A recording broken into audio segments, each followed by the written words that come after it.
Welcome, rare gems. The real journey is not about finding yourself, it's about stripping away everything you were told to be. Sigma females are not born with a loud identity. They grow into it through a series of hard lessons and quiet transformations. This path is not something they chase. It's something they discover through isolation, discomfort, and deep reflection. It does not come with a guidebook or a fan club. It comes with silence, questions, and a burning need to feel real in a world that rewards performance. What makes a Sigma female different is not just her independence. It's her refusal to follow the script. She doesn't dress her strength in noise or make her confidence dependent on outside approval. Instead, she goes through deeply personal stages most people never notice, the shift from people-pleasing to brutal honesty, the moment she realizes solitude is not punishment, but protection. The day she stops trying to explain herself to those who never even tried to understand her. This journey is rarely smooth. Some stages feel like emotional earthquakes, others feel like a slow burn, but each one peels back another layer of who she is not, until only what is true remains. This isn't about becoming better than anyone. It's about becoming so rooted in your own skin that no label sticks unless you choose it. If you have ever felt like you don't belong anywhere, maybe it's because you were never meant to fit in. You were meant to build something entirely your own. Let's dive in the rare gems. Number 1. The realization stage. I don't belong, and that's my power. This stage doesn't come with a big announcement. There's no dramatic turning point or some magical shift. It usually creeps in during the quiet moments, the ones where she finds herself sitting in a room full of people smiling on the outside but feeling completely disconnected inside. It might happen in school, at a workplace, or even in her own family. She notices how the conversations around her feel forced. The small talk, the gossip, the constant need for attention or approval. It all feels exhausting. She's there physically, but mentally, she's somewhere else, somewhere deeper. At first, she questions herself. She wonders if something's wrong with her. She tries to join in, to laugh at the jokes that don't land, to care about things she honestly doesn't, but every attempt leaves her feeling more out of place, more tired, more invisible in plain sight. Then one day it hits her. This feeling of not belonging isn't a weakness. It's not some flaw she needs to fix. It's her compass. It's showing her that her soul wasn't made for shallow connections or loud approval. She realizes that her disconnection from the crowd is the first step toward connecting with her real self. That's when things start to shift internally. She stops trying to fit in. She stops forcing conversations.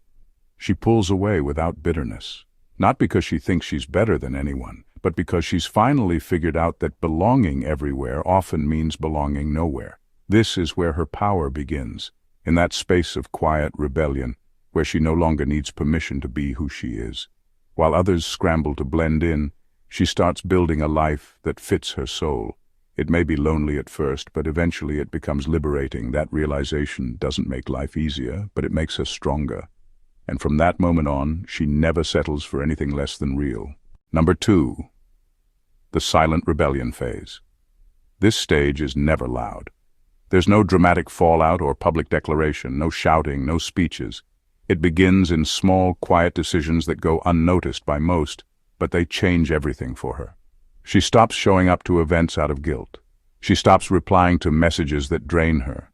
She no longer nods in agreement just to keep the peace. The people around her may not catch it immediately, but something has shifted. She's not playing along anymore. This is the moment she quietly walks away from the version of herself that lived for others. She stops explaining why she needs space. She stops justifying her standards. She lets go of that need to be liked by everyone because she has finally realized it costs too much. Her silence isn't empty, it's loaded with clarity. It says, I'm done performing. The rebellion isn't loud because she doesn't need attention. She's not out to prove a point. She just wants her life back, on her terms. If she used to be the one saying yes to everything, now she practices the strength of saying no. If she once tolerated disrespect just to keep a connection, she now walks away without a second thought.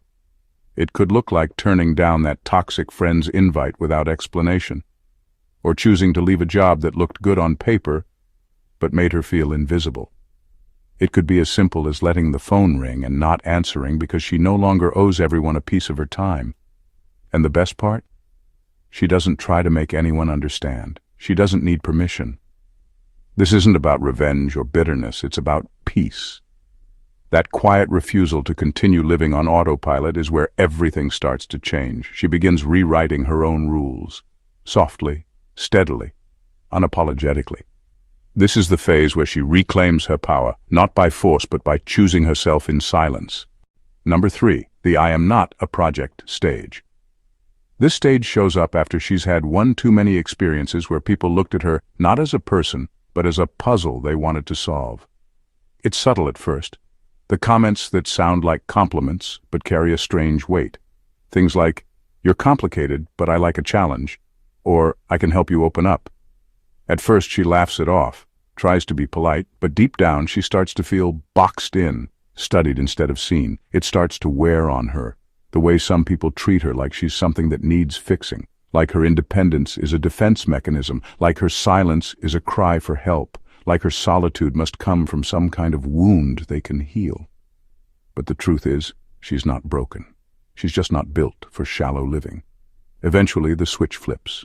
She stops entertaining these interactions. She stops trying to explain that she doesn't need to be tamed or rescued. She stops softening her edges to make others feel useful.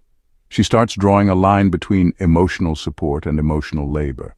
She realizes that anyone who needs her to be smaller, softer, or more manageable just to feel important is not someone worth keeping close. She doesn't want to be someone's project.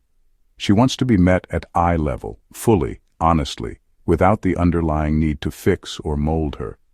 From this point forward, her patience for people who confuse love with control runs out. She begins to see through the savior complex and the fixer mentality. She sees the difference between someone who respects her depth and someone who's trying to dissect it. This is when she stands firm and unapologetic in who she is. Not perfect, not easy, but whole, not waiting to be fixed, just waiting to be respected. Number 4, the ruthless prioritization of self. There comes a point where she no longer sugarcoats her need for peace. She stops dressing up self-care as something soft and marketable. For her, self-care becomes surgical, clean, direct. It's no longer about comfort. It's about survival, about sanity, about reclaiming her energy like her life depends on it, because it does. She no longer entertains people just because they've been around a long time. Loyalty without respect means nothing now. If someone drains her, confuses her, manipulates her, or even makes her second-guess her worth, she walks. Quietly, permanently. It's not that she stopped loving people, it's that she started loving herself more. More than her fear of being misunderstood. More than her habit of overextending. More than the toxic idea that self-sacrifice is the highest form of womanhood. She chooses boundaries even when they make her look cold. She chooses solitude even when it makes her feel lonely. She chooses truth even when it's not pretty. And most of all, she chooses herself, even when it costs her everything. She lets go of false peace, of pretending she's fine just to keep others comfortable. She stops showing up where she's only tolerated. She stops shrinking so others don't feel small around her. That version of her no longer exists. This stage isn't glamorous. It's not something people clap for. It often looks selfish, harsh, even heartless. But it's the only way she saves herself.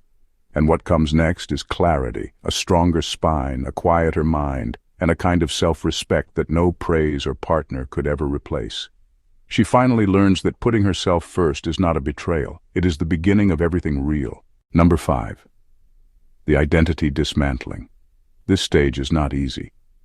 In fact, it's one of the hardest parts of becoming who she truly is, because for the first time she starts peeling off everything the world told her she had to be. She's always been something to someone, the reliable daughter, the loyal friend, the one who always holds it together, the smart one, the quiet one, the strong woman who never breaks. At some point she even wore the rebel label like armor, just to survive in spaces that misunderstood her. But now, none of it feels real anymore. It feels like a costume she's outgrown. One day she sits with herself and asks, "Who am I when no one is watching?" not in a poetic or philosophical way, but in a raw, soul-level way. Who is she without the expectations, without the praise, without the applause or the criticism? What is left when she isn't performing a role? At first, it's terrifying. It feels like everything is crumbling, like she's losing her identity. But slowly she realizes she isn't losing anything. She's clearing space. Space to meet the real version of herself, the one not shaped by titles, trauma, or applause. She stops clinging to the need to be liked or admired. She doesn't need to be the strong one if she's tired. She doesn't need to be the badass if her softness wants to speak. She doesn't need to be the good girl if her truth goes against the grain. Maybe she stops replying to every message. Maybe she starts saying no without a reason. Maybe she walks away from people who only knew her through one lens. This is not rebellion. This is rebirth. The identity dismantling is where she stops living for the audience and starts living for her own alignment. What emerges from this stage is not a version of her that fits better. It's a version of her that finally fits her. Number 6. The spiritual cynic stage. This is the stage where the Sigma female begins to side-eye everything she once blindly trusted. The books that told her to just think positive. The social media coaches selling shortcuts to healing. The influencers preaching love and light while avoiding their own darkness. She no longer buys into the sugar-coated advice that promises peace in 5 steps or the vision board that's supposed to magically fix her life. Instead of soaking in every affirmation that tells her she is enough, she begins to ask, what does enough even mean? Enough for who? And why does it always come with a price tag or a caption? This is where her inner cynic wakes up, not to destroy her hope, but to clear the noise. She doesn't hate growth, she just refuses to let it be sold to her in shiny packaging. Her healing no longer comes from YouTube sermons or spiritual influencers trying to brand enlightenment. It comes from sitting in silence, feeling the uncomfortable truths, and trusting the voice inside her that says, this path is yours, not theirs. She stops outsourcing her peace to rituals and starts building it from her own clarity. She may still light a candle, but not because someone told her to. She does it because the flame calms her. She may still meditate, but it is no longer a performance. It is a practice. For her, spirituality shifts from being a show to becoming a conversation with herself. She learns to spot the difference between guidance and manipulation, between genuine wisdom and recycled cliches. This stage isn't about becoming bitter. It is about becoming awake enough to realize that her spirit is not a project to be fixed by others. It is a compass that only works when she listens inward. She does not reject the sacred, she just refuses to rent it. Number 7. The no romance rush phase. This is the stage where everything slows down, not because she's giving up on love, but because she's done letting it lead her. The world around her is still racing to match, to text, to post the perfect couple photo. But she's moved on from that kind of noise. She's not bitter, she's just clear. She no longer craves romance like a fix. There was a time when she wanted the fairy tale. She gave herself fully. She loved hard, she believed in potential. But somewhere along the line, she started to see the cost of giving pieces of herself to people who weren't ready. The temporary highs, the emotional hangovers, the distractions dressed as love. She saw how easy it was to confuse connection with chemistry, and how hard it was to get back to herself after every emotional detour. Now she doesn't date to fill space. She doesn't flirt just to feel seen. She's unplugged from that cycle.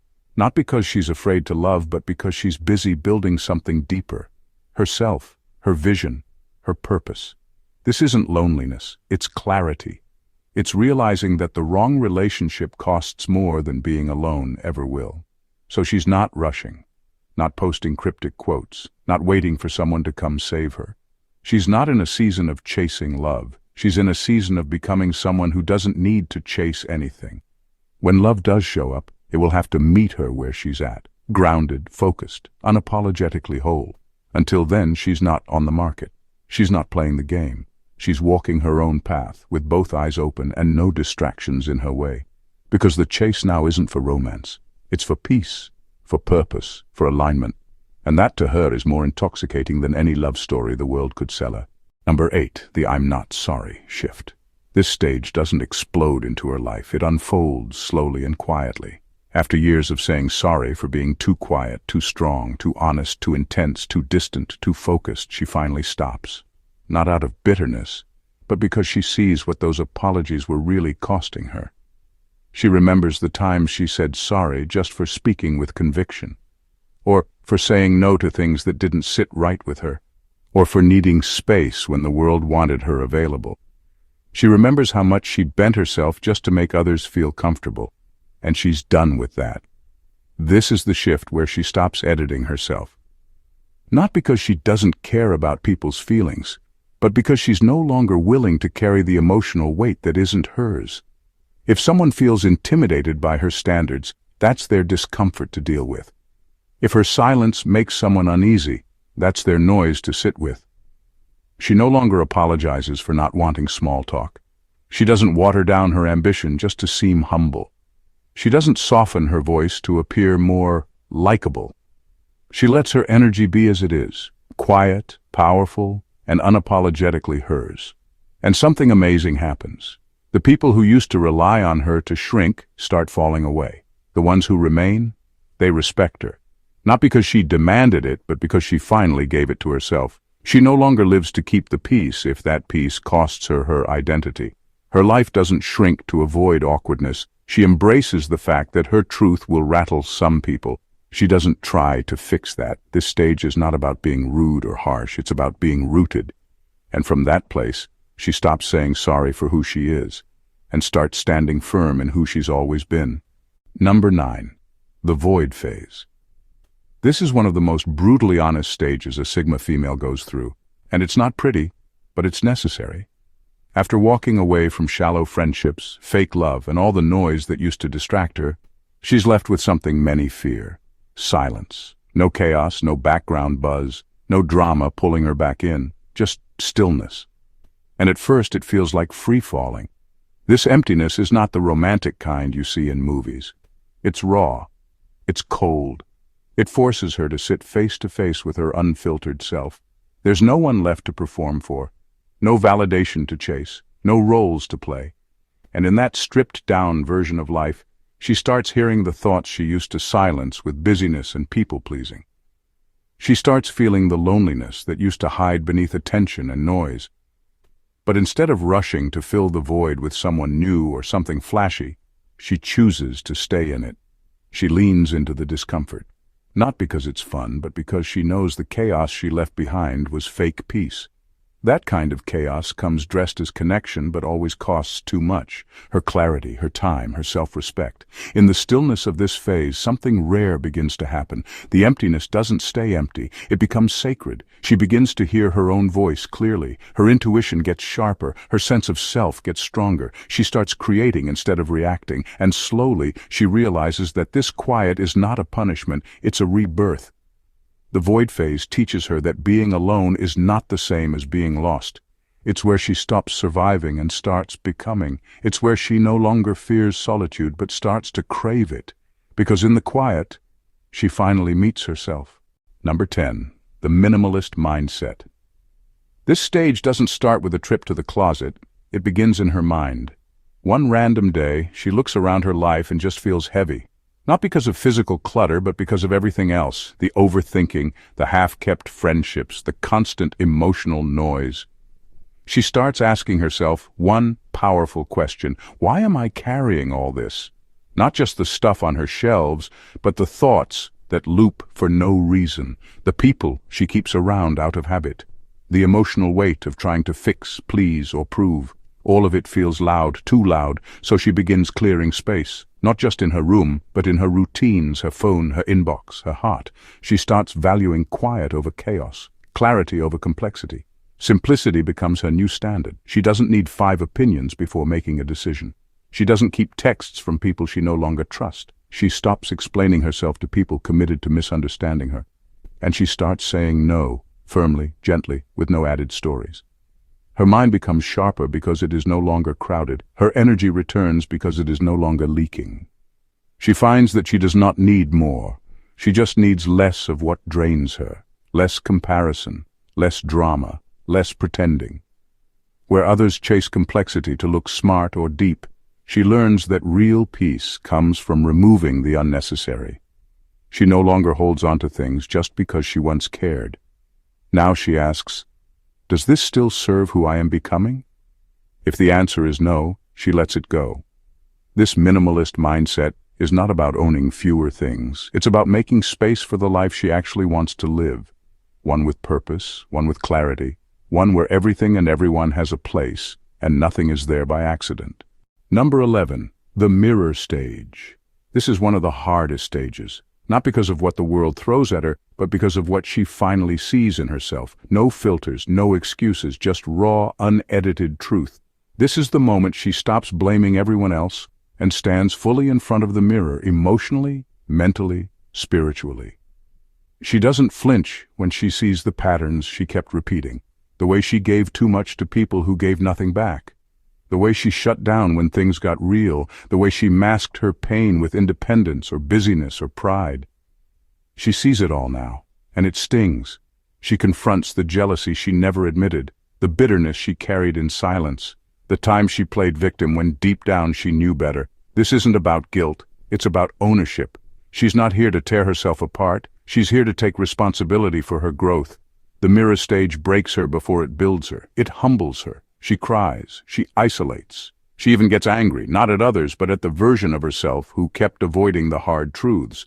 But somewhere in that emotional wreckage, something powerful starts to grow. Awareness. And awareness is everything. With it, she starts making different choices. She sets boundaries not just with people, but with her own impulses. She doesn't fall for the same distractions. She catches herself in the act and gently but firmly corrects course. This kind of honesty gives her power, real power, not the loud kind, the grounded kind, the kind that comes from knowing who you are, flaws and all, and still choosing to rise. She becomes someone no longer swayed by approval or shaken by judgment. Because once you've looked into your own shadows and faced them head-on, there's very little the outside world can use to break you. And that's what makes her unshakable. Number 12, the quiet queen energy. There comes a point when a woman no longer feels the need to explain herself, prove herself, or seek recognition. That's when she steps into what we call quiet queen energy. It's not loud, it's not dramatic, it's not posted for likes. It's lived. She doesn't declare her worth with big speeches. She shows it through how she carries herself, through the peace she protects, through the nonsense she no longer entertains. She doesn't chase attention or validation. She walks with the kind of self-awareness that makes noise without saying a word. You won't catch her trying to be the loudest in the room or the most impressive on the feed. Her power comes from her silence, her boundaries, and the calm she refuses to trade for approval. She doesn't try to convince anyone of her value. She simply lives in alignment with it, and that's enough. The right people feel it. The wrong ones fall off. This energy is built, not bought. It's earned through experience, heartbreak, healing, and choosing growth over gossip, choosing solitude over fake love, choosing peace over the performance.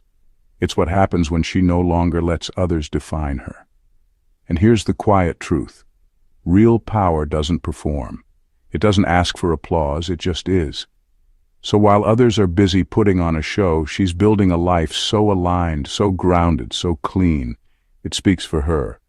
That's what makes her unforgettable, not her volume, but her presence, not her sparkle, but her substance. That's the power of the quiet queen. In final words, you don't find yourself in the noise. You meet yourself in the silence you once feared.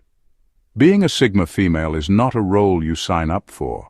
It's a path life pushes you onto when you refuse to live on autopilot. It is not glamorous. It is not soft. It is raw.